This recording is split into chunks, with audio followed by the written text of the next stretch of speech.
This week, the world of international politics was rocked by an extraordinary development. Former U.S. President Donald Trump made a formal and highly unusual request to Israel's President Isaac Herzog, urging him to pardon Prime Minister Benjamin Netanyahu. The move sent shockwaves through diplomatic circles and left many observers stunned. This wasn't a matter of foreign policy or a routine diplomatic gesture. It was deeply personal and almost without precedent in modern history. Trump's request was not only bold, but it also crossed boundaries that most leaders have traditionally respected.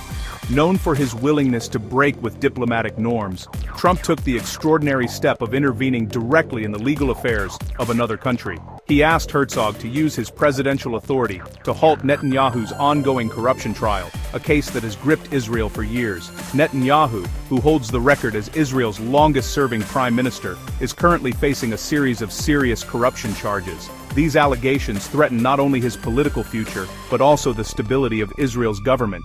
President Herzog, while his position is largely ceremonial, possesses the rare and significant power to grant pardons, a power that could dramatically alter the course of Israeli politics if exercised in this case. Trump's intervention shines a spotlight on the deep personal and political relationship he shares with Netanyahu. It also places Herzog in an incredibly difficult position, caught between international pressure and his duty to uphold the rule of law.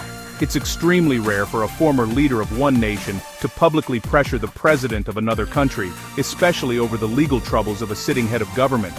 The move has sparked intense debate and controversy both in Israel and abroad.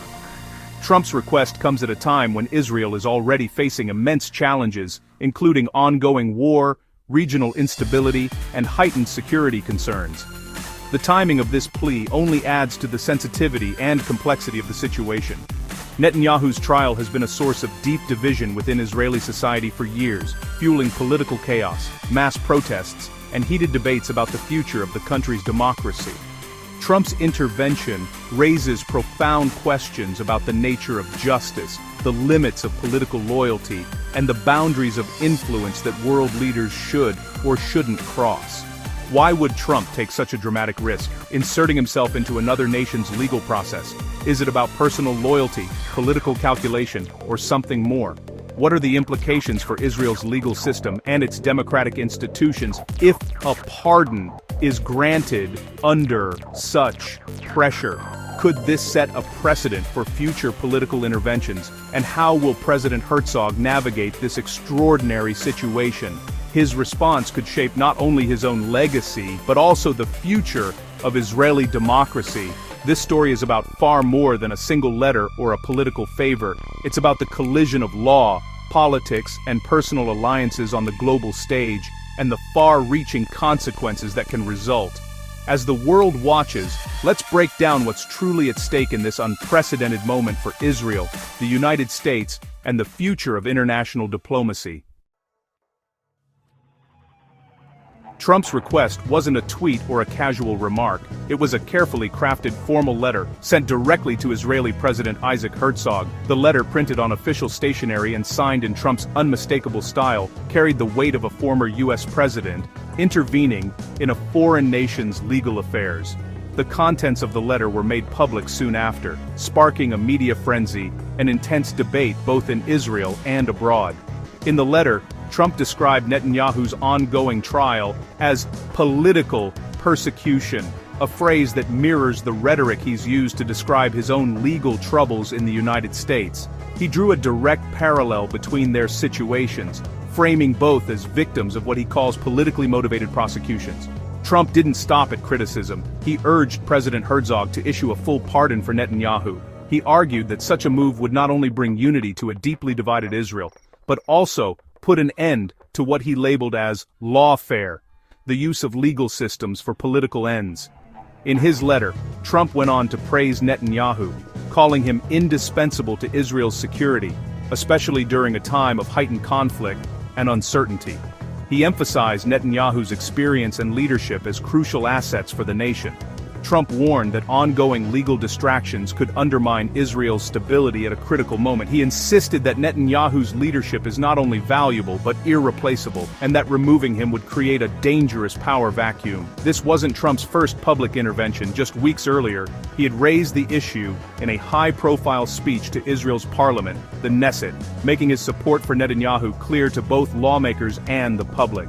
By putting his appeal in writing, Trump forced the Israeli government to confront the issue directly, making it impossible to ignore or dismiss as mere political theater.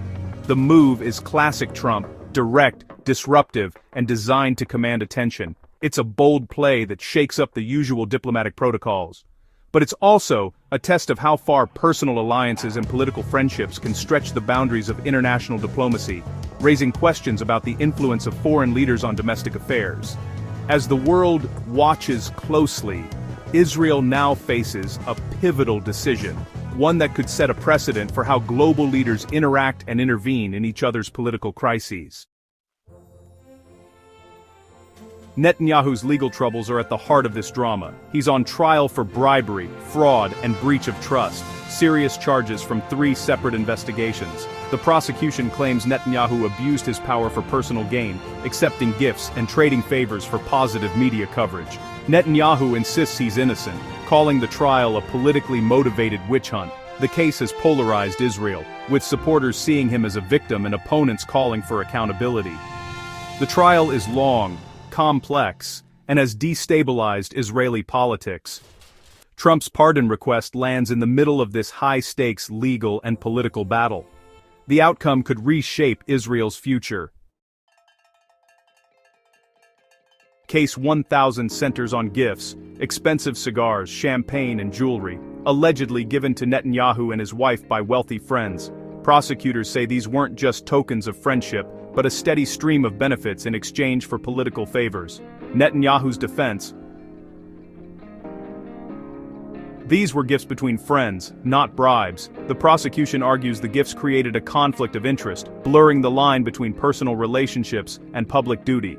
The case hinges on whether Netanyahu's actions were influenced by these gifts. Testimony from key benefactors is crucial to the court's decision. The outcome will set a precedent for how personal ties are judged in public office.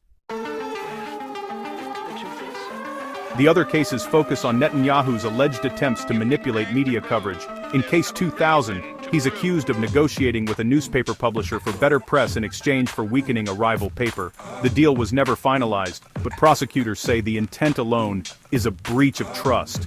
Netanyahu claims he was bluffing, not serious. Case 4000 is the most serious. Prosecutors allege Netanyahu traded regulatory favors for positive coverage from a major news site. This case includes a bribery charge, with potential prison time if convicted. Netanyahu's defense: all decisions were in the public interest, and media coverage wasn't as favorable as claimed. These cases raise big questions about the relationship between politicians and the press. The verdict could redefine the boundaries of political power in Israel. Trump's letter shines a spotlight on Israel's rarely used presidential pardon power, a legal tool that's both powerful and controversial. While pardons in the U.S. are well known, in Israel, the process is far less common and shrouded in more legal complexity. Unlike the U.S. president, who holds significant executive authority, Israel's president serves a mostly symbolic role. However, one of the few substantial powers the Israeli president does have is the ability to grant pardons. Though these are typically only considered after a person has been convicted in court, the process begins with a formal request from the convicted individual or their legal team. This application is then carefully reviewed by the Ministry of Justice, which examines the case details, the conviction, and any extenuating circumstances before making a recommendation to the president. Although the president is not legally bound to follow the ministry's recommendation, it carries significant weight in the decision-making process. The president can, in rare cases, choose to act independently, but this is highly unusual. In the case of Benjamin Netanyahu, he has not been convicted of any crime. Granting a pardon at this stage, before a trial has concluded, would be unprecedented in Israeli history and would likely spark intense public and political debate. Legal experts are now debating whether a pre-conviction pardon is even legally possible under Israeli law, since the system is designed to address convictions, not ongoing trials. For now, the pardon process cannot officially begin, unless Netanyahu is either found guilty in court, or admits guilt as part of a plea agreement. Until then, the legal pathway remains closed. Trump's request essentially asked President Herzog to bypass these established legal procedures and traditions, putting the president in a difficult and highly scrutinized position. This is a significant and unusual request, a major test of Israel's legal norms, and a challenge to the country's commitment to due process and the rule of law. As the world's media turns its attention to Israel, many are watching closely to see whether the rules will bend, or if the country's legal system will hold firm under pressure. President Herzog's office responded with careful diplomacy. They emphasized that any pardon request must follow legal channels, meaning Netanyahu himself must apply, and only after a conviction. Herzog's team expressed respect for Trump, but made clear the president can act outside the law. The response shifted attention back to Netanyahu, who hasn't sought a pardon. Herzog managed to stay neutral, upholding the rule of law while maintaining diplomatic goodwill. For now, the ball is in Netanyahu's court. Herzog's stance reaffirms his role as a guardian of Israeli law, not a political actor. Trump and Netanyahu's alliance has shaped modern Middle East politics. Their partnership brought major U.S. policy shifts, recognizing Jerusalem as Israel's capital, moving the U.S. embassy, and brokering the Abraham Accords. Trump's support boosted Netanyahu's standing at home, and Netanyahu used their relationship as a campaign asset. Their bond is built on shared nationalist views and a sense of fighting against hostile elites. There have been strains, especially after Netanyahu congratulated Biden, but the alliance endures. Trump's pardon request is an extension of their loyalty, a political favor in a time of crisis. It's a reminder of how personal relationships can drive international politics.